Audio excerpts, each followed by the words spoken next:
हमारे साथ सूरत के दिस ईयर इस साल का 2022 कंप्लीट इस साल का 3 एमडीआरटी यानी कि बोल सकते हैं 2023 का सीओटी कंप्लीट हुआ है और सैंक की हालत वाला जी है। सो शुरुआत करते हैं उनके साथ बातचीत करने की। सैंकी भाई, आपका इंट्रोडक्शन दो, पहले आप क्या करते थे और अभी आप कितने साल से एलआईसी की एजेंसी है, आपने एमडीआरटी कब से स्टार्ट किया और सीओटी जर्नी कब से स्टार्ट की? Yes, good evening. Good evening. Sanki Halatwala, Muglisara branch, Surat, branch code 861, development officer respected Dipesh Kumar Gandhi. मेरे ब्रांच के 2-3 लोग यहाँ पे दिख भी रहे। जनरली मेरी एजेंसी जो है वो जुलाई 2008 में ली गई है, ठीक है। एक्चुअली ली गई है मतलब मैंने सामने से नहीं ली है। जनरली सभी लोगों का ऐसा होगा कि भाई बाय फोर्सफुली किसी ने आपको एजेंसी दिया होगा, जस्ट डेवलपमेंट ऑफिसर या कोई रिलेटिव्स या व्हाटएवर किसी फ्रेंड्स ने। मेरी जो एजेंसी मुझे दी गई थी उस टाइम पे वो मेरी मदर इन लॉ ने बाय फोर्स मुझे दी गई थी कि भाई आप मतलब मेरा जो काम था उस टाइम पे स्टॉक ब्रोकिंग का था एज अ शेयर ब्रोकर। तो बोले थे कि चलो भाई आप ये काम कर रहे हो तो साथ ही में कुछ एलआईसी का भी, इंश्योरेंस का भी कुछ काम काज आप करो तो अच्छा रहेगा तो फ्यूचर के रिलेटेड। तो 2008 में एजेंसी उस टाइम पे ली गई थी। जो जैसे स्टार्टिंग में सभी लोगों का हाल था उस हिसाब से मेरा भी वही हाल था कि भाई एजेंसी जो है वो मतलब अपन मतलब जो एजेंसी एक्चुअल जो चला भी रहे थे वो मेरी मदर इन लॉ ही चला रही थी, सिर्फ नाम मेरा था, एजेंसी वो चला रहे थे। बस वही सिलसिला चालू रहा 4-5 साल। फिर 2013 में मेरा फ्रेंड देवेश पंचाल, तो उसने उस टाइम पे बोला कि आईओई करके एक इंस्टीट्यूट है जो एलआईसी एजेंटों को ट्रेनिंग देती है। तो मैंने बोला चलो देखते हैं क्या है। तो उस टाइम पे 200 रुपये का एसी लॉर्ड्स प्लाजा के अंदर ही भारत सरकार बेस सेशन था। तो बस उस टाइम पे मैं यहाँ पे बैठा और वही जो 2-3 घंटे के अंदर मैं भारत सर को सुना तो लगा कि ट्रेलर में ही ऐसा है तो पूरी फिल्म देखनी तो पड़ेगी अभी। तो बस उसी टाइम पे मैंने रजिस्ट्रेशन कर लिया था। करीब वो अगस्त 2013 में फर्स्ट मैंने बेसिक कोर्स किया था। उसी दिन मैंने सोच लिया था पहले ही दिन में कि भाई अभी मुझे ये एलआईसी की एजेंसी के अंदर में करियर बनाना है। तो बस वो मैंने वही सिलसिला उस टाइम से चालू रहा। 2014 से कंटिन्यू एमडीआरटी हो रहा था। 2014 में मेरा फर्स्ट एमडीआरटी हुआ था। फिर बस वही एमडीआरटी का सिलसिला चालू रहा। 2019 में मेरा डबल एमडीआरटी हुआ था। 2020 जो कोविड का सीनेरियो था तो उस टाइम पे मेरी लाइफ का first COT code of the table मैंने क्वालिफाई किया था। 2020-21 लास्ट ईयर भी सीओटी क्वालिफाई हुआ था और ये साल भी मेरा सीओटी ये 31 जुलाई को डिक्लेयर हुआ। दिस ईयर सीओटी कंप्लीट किया है। तो बस ये सभी जो कामकाज हो रहा है ये आईओई हिरेन सर की बदौलत ही हो रहा है। बाकी सैंकी वही 2013 से पहले भी था। उस टाइम पे करीब 10 पॉलिसी, 10 लाइव्स, 12 लाइव्स मतलब खींच के हो रही थी। और आज का दिन है कि अभी बस बिजनेस चल रहा है, ऑटो मोड पे चल रहा है। गुड। सैंकी भाई, आपकी मास्टरी है, आज क्लास भी है, एफटीएस क्लास है, फास्ट ट्रैक टू सक्सेस सूरत में, और आज हमारा टॉपिक भी था अपॉइंटमेंट कैसे लेना। और मुझे पता है आप करीबन 5-6 साल से, और मुझे शायद याद है तब 2017 में पहला मेरा एडवांस कोर्स, उस टाइम से आपने एक प्रोजेक्ट हाथ में लिया और टेलीकॉलिंग थ्रू अपॉइंटमेंट कैसे जनरेट करना, और आज ये सक्सेस जो आप पा रहे हो। और दिस ईयर टारगेट भी टीओटी है और मुझे पूरा विश्वास है टीओटी कंप्लीट हो जाएगा इस साल। तो ये कैसे करते हो आप कैसे पूरा ऑटो मोड पे, आपने अभी बोला था ऑटो मोड पे कैसे आपने डाल दिया बिजनेस को? एक्चुअली सर ऐसा है कि बेसिक कोर्स जो है वो मैंने करीब 8 से 9 बार रिपीट किया हुआ है अब तक। और जो अभी सितंबर महीने में भी वापस अपना आपका है ऑलरेडी बेसिक कोर्स, तो उसके अंदर में भी बैठने का मेरा प्लानिंग चल रहा है। और उसी वे में एडवांस कोर्स जो है वो भी मैंने 3 से 4 बार रिपीट किया हुआ है। तो उसमें जो एक टेलीकॉलिंग, जैसे आज आपका सब्जेक्ट भी है एफटीएस का कि भाई टेलीकॉलिंग में कैसे बिजनेस किया जाए, तो वो मैंने 2-3 दफे जब सुना ना तो लगा कि भाई ये प्रोजेक्ट में कुछ काम कर सकते हैं। तो बस उसी टाइम से 2016-17 से ही ये टेली कॉलिंग का जो प्रोजेक्ट है वो मैंने उठाया और आज की तारीख में वही कंटिन्यू हो रहा है। जनरली ऐसा होता है कि अपने पास में सबको मालूम है कि क्या बेचना है, लेकिन किसको बेचना है वो एक दिक्कत होती है। तो मैंने वही खोज निकाला कि अभी ये ऑटो मोड में कैसे लाया जाए। तो मैं खुद टेली कॉलिंग कर रहा था 2016 में, जब सर को सुना था कि भाई प्रोस्पेक्ट को अपॉइंटमेंट के लिए अपॉइंटमेंट कैसे ली जाए। तो 2016-17 में मैंने खुद ने ये टेली कॉलिंग स्पीच चालू किया। जैसे अभी सर ने ऑलरेडी आपको स्पीच दिया हुआ था, तो उस टाइम पे सर ने यही सेम स्पीच दिया भी था। बस तो वहाँ से मेरा अपॉइंटमेंट लेने का सिलसिला शुरू हुआ, काम बढ़ा। 1 MDRT तो वैसे हो ही रहा था, 2 MDRT हुआ, तो सोचा कि चलो भाई अभी एक टेली कॉलिंग की पूरी टीम रखें। तो आज की तारीख में टोटल 7 मेंबर्स हैं मेरे ऑफिस के अंदर में, जो उनका सिर्फ और सिर्फ यही काम होता है, जिसमें 4 टेली कॉलर है, तो उनको सिर्फ सुबह 10 से 6 अपॉइंटमेंट जनरेट करना है। वाह, ग्रेट। देखो यहाँ पे सुबह बात हुई थी कि सबसे पहले किसको काम करना है टेलीकॉलिंग का? खुद को।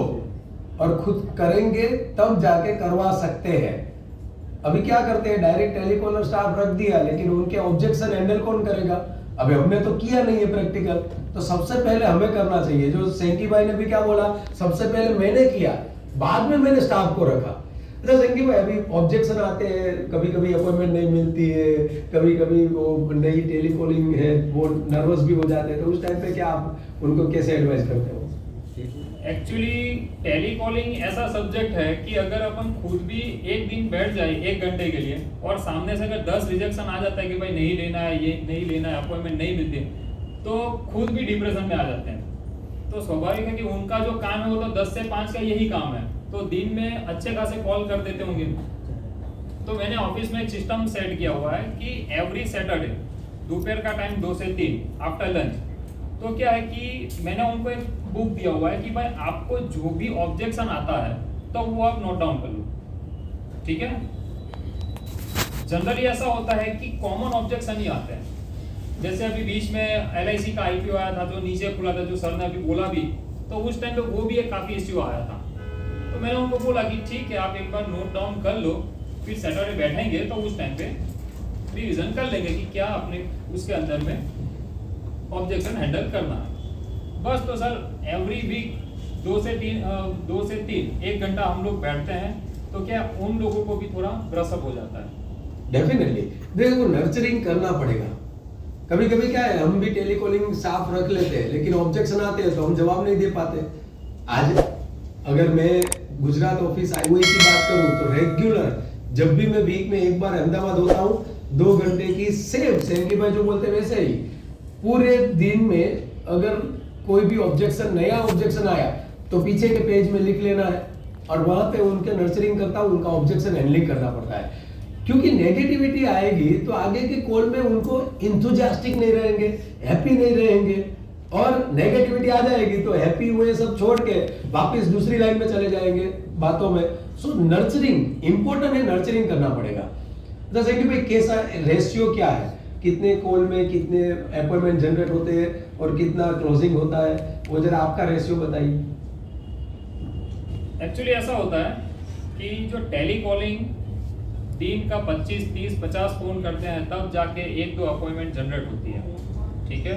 तो मैंने ऑफिस में पूरा सिस्टम सेट कर दिया है कि दिन का 10, 12, 2, 4 और 6 ऐसे मैंने टाइम नोट डाउन करवा लिया है, ठीक है। 10, 12, 2, 4, 6, तो मतलब दिन का 5 अपॉइंटमेंट बोल दिया है कि इस हिसाब से सेट करना है। जैसे आपने बोला था वो क्लोजिंग वाला कि सर आप शाम को 4 बजे फ्री हो या कल सुबह 10 बजे, टाइम मेरी ऑफिस से ही जाता है, कस्टमर बोले वो टाइम हम लोग नहीं लेते हैं, ठीक है।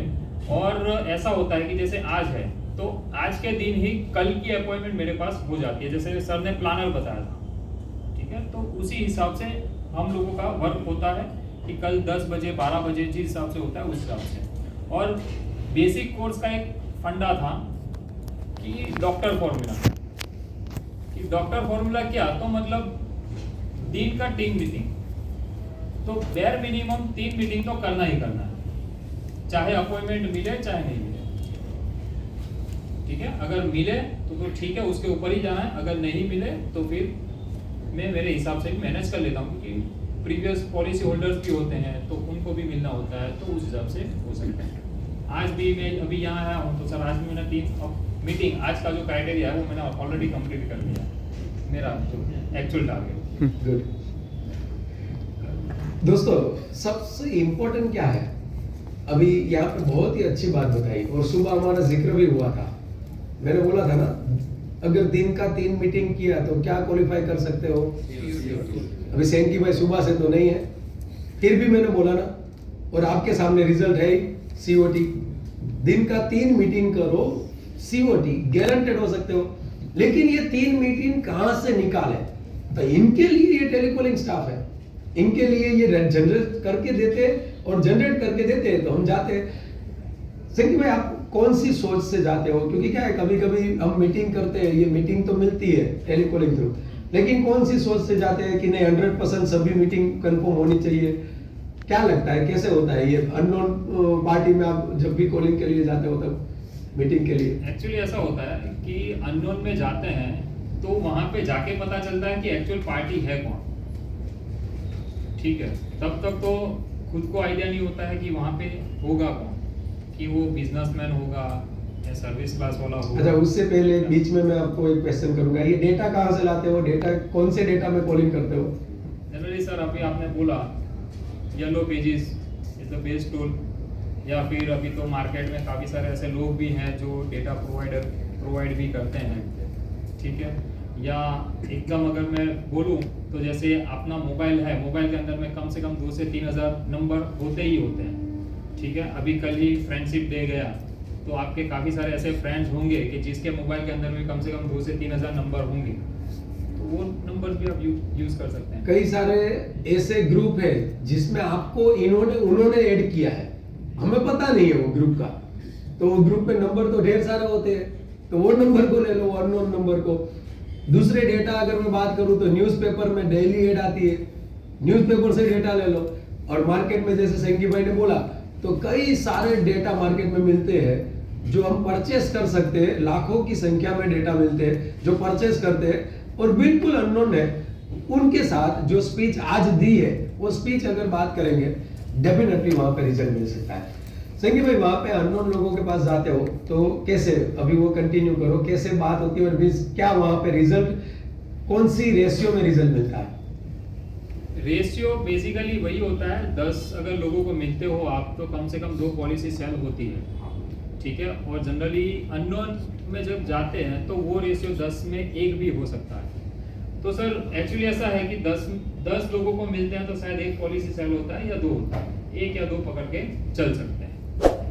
अननोन है ना, इसलिए अननोन में ये रेशियो रहेगा, 10 में से 1 या 10 में से 2, और वो 2 इट मींस सक्सेसफुल, क्योंकि अननोन, नोन में भी 2 या 3 पॉलिसी मिलती है, ये तो अननोन की बात है। और वो भी हम डेटा तो कहीं से भी लाए, तो डेटा कहीं से लाए, उसमें से हमें अपॉइंटमेंट मिली है और बिल्कुल फर्स्ट टाइम उनके सामने बैठे हैं। हाँ संगी भाई, एक क्वेश्चन मेरे माइंड में भी है और सब दोस्तों के माइंड में भी है कि फर्स्ट टाइम में क्लोजिंग होता है या दूसरी तीसरी मीटिंग होती है? सर वो डिपेंड्स ऑन कस्टमर के ऊपर होता है कि सामने वाला कैसा है, कि अगर एक लेवल से ऊपर वाला कस्टमर है कि भाई लगता है कि भाई यहाँ से एक अच्छा सा प्रीमियम दे सकता है कस्टमर, तो वहाँ पे सर 2 मीटिंग 3 मीटिंग 4 मीटिंग भी हो सकती है। ऐसा भी हुआ है कि कस्टमर को 4-5 मीटिंग करने के बाद में करीब 2-3 साल बाद पॉलिसी आई है, ऐसा भी हुआ है। इट मींस इमीडिएटली पॉलिसी न भी आ सके। हाँ, तो ऐसा सोच के मत जाओ कि सभी जगह में गया और 100% मुझे पॉलिसी मिलेगी। आज सच बताऊं तो LIC एजेंट का काम क्या है, जो संकी भाई ने भी बोला, मैं भी बोलता हूं, हर रेगुलर बेस पे डेली के 3 से 5 मीटिंग हमारी होनी चाहिए। यस या नो? यस। अभी वो जनरेट हम नहीं कर पा रहे हैं, इसलिए टेलीकॉलिंग स्टाफ रखना है, इसलिए अपॉइंटमेंट जनरेट करना है, इसलिए वो अपॉइंटमेंट जनरेट हुई, वो मीटिंग करना है, वो मिले या ना मिले, शाम के टाइम पे हमें आराम से नींद आनी चाहिए कि आज मैंने 5 लोगों को मिलके मैं आ गया, मैंने मेरा काम कंप्लीट कर लिया, अभी ऊपर वाले का काम बाकी है कि वहां से मुझे रिजल्ट दे। जरूरी नहीं है आज 5 को मिले वो रिजल्ट देंगे, शायद वो महीने के पहले आपने किसी को मिले हैं, उसमें से शायद एक पॉलिसी आपको 1 करोड़ या 50 लाख या 25 लाख की पॉलिसी मिल सकती है। आज जिसकी मीटिंग की है 2-3 महीने बाद भी वो बुला सकते हैं कि नहीं यार आप आए थे, आपका कार्ड मेरे पास है, आप इंश्योरेंस में अच्छा काम करते हो, आपका मैंने फोटो देखा है, चलो आप हम अभी कुछ करते हैं, अभी मेरे पास फाइनेंशियल फ्रीडम अच्छा है तो हम कोई आयोजन करते हैं। तो जरूरी नहीं है उसी टाइम पे मिलेगी। यस सर भाई। यस, जैसे अभी आपने बोला ना सर कि अभी रिसेंटली नहीं, लास्ट ईयर ऐसा हुआ था कि एक कस्टमर था जो मतलब मुझे नाम से जानता था, तो उसकी कोई पॉलिसी मैच्योर हो रही थी, तो वो मतलब हमारी ब्रांच पे गए तो जो अभी अचीवमेंट था COT का, और तो ब्रांच पे बैनर वगैरह लगा हुआ था, तो उन्होंने मेरा फोटो देखा, तो वहाँ पे उनका जो मैच्योरिटी का फॉर्मेलिटी था वो तो उन्होंने ब्रांच पे कंप्लीट कर लिया। जैसे उनके अकाउंट में वो मैच्योरिटी का फंड आया तो इमीडिएटली मेरे पे फ़ोन आया कि भाई एक काम करो ना, मतलब मैं जानता हूँ, नंबर भी है एक दूसरे का, बोला तो एक काम करो आप कल मेरी फैक्ट्री पे आओ तो बैठ कर थोड़ा डिस्कस करना है। मैंने बोला ठीक है। अभी इतने वर्षों के बाद में एक्चुअली मैंने 2-3 बार उनको अप्रोच भी किया हुआ था लेकिन रिस्पॉन्स आया नहीं था।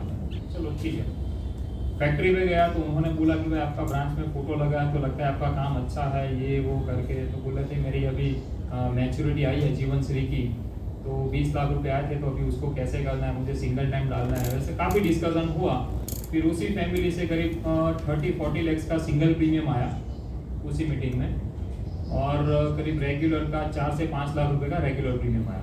बढ़िया। ठीक है, फर्स्ट टाइम मतलब वो टेलीकॉलिंग से ही मैं उनको अप्रोच करने के लिए गया था, 2-3 बार मीटिंग भी हुआ था लेकिन अच्छा रिस्पॉन्स नहीं था, लेकिन टच में थे। जैसे बेसिक में एक अपना कंसेप्ट भी है जो रिलेशनशिप, तो बर्थडे विशेस वगैरह चल रहा था, तो उसके बाद में सामने से फोन आया और इंस्टेंट क्लोजिंग हुआ, वो 3 साल बाद हुआ। ओके। और रेगुलर आप कॉल करते हो, 5 लोगों को मिले, एक भी पॉलिसी नहीं सेल हुई, तो फिर वो डेटा वो 5 लोगों ने मना कर दिया, अननोन है ना, मना कर सकते हैं ना, तो आप फिर क्या करते हो? वो डेटा को फिर छोड़ देते हो या उनके पीछे कुछ एक्टिविटी?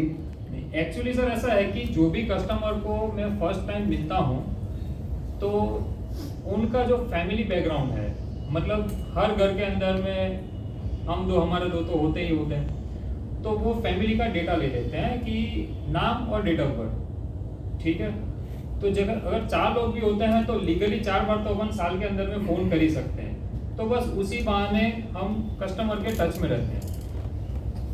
छोड़ नहीं देना है, लगे रहना है।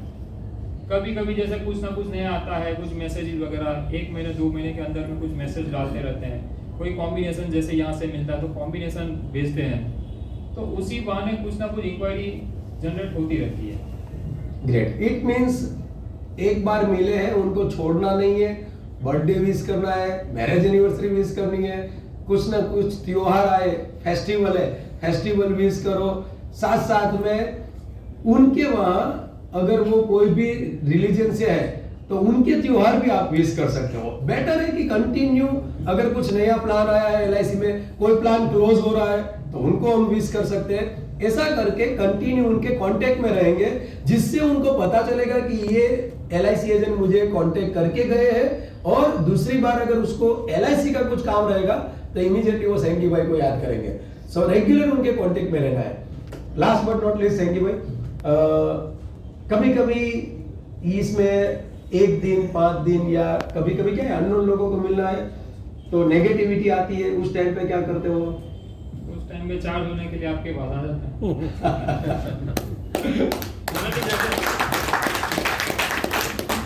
ऐसा होता है कि जब दिन में 1 बार 2 बार तो मोबाइल भी चार्ज करना पड़ता है। जैसे सर ने बोला कि अननोन में जाते हैं तो स्वाभाविक है कि ऐसा नेगेटिविटी आती ही आती है। तो उसके लिए जैसे दीपक सर ने IOE ने अच्छा सिस्टम CC मेंबर के लिए सेट किया हुआ है कि एवरी वेडनेसडे मॉर्निंग 7 to 9 हमारा कमिटमेंट कोर्स रहता है, तो उसी टाइम पे हम लोग चार्ज भी हो जाते हैं। और महीने के अंदर में जैसे ये सब सेशन होते हैं तो वो अटेंड कर लेते हैं, तो उसी बहाने जो भी नेगेटिविटी होती है वो निकल जाती है। और जैसे हमारे विजेता ग्रुप ने बोला भी कि IOI के साथ में अगर आप जुड़े रहोगे तो क्या फ्यूचर में कहाँ तक पहुंच जाओगे मालूम नहीं पड़ेगा। जब मैं 2013 में आया था तो मुझे खुद को नहीं मालूम था कि मैं COT कर पाऊंगा, क्योंकि 2013 में MDRT किया था, वो मुझे खुद को नहीं मालूम था। तो IOI की बदौलत यहाँ पे खड़ा हूँ। Thank you very much. मेरी चैनल अभी तक आपने सब्सक्राइब नहीं की है, सब्सक्राइब कीजिए, बेल बटन दबाइए जिससे नोटिफिकेशन आएगा और रेगुलर बेस पे एवरी सैटरडे आपको मिलता रहूंगा। Thank you very much.